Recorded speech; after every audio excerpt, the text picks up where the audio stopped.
አይነት ማንነቶች ለየብቻቸው ተቀንቅነዋል። ዛሬ ከመደመር መንግስት መጽሐፍ ላይ አንድ ክፍል አጋራቸዋለሁ።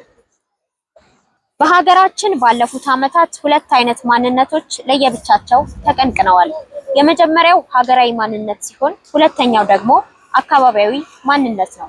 አንዱ አንዱን በመጨፍለቅ የሄደበት መንገድ ሁሉንም አሸናፊ ሳያደርጋቸው ቀርቷል። አዲሱ የመደመር አካሄድ በብዝሃ ኃይል ኢትዮጵያን ከፍ የሚያደርግ እንዲሆን ተመጣጣኝ ትኩረት ይሰጠዋል።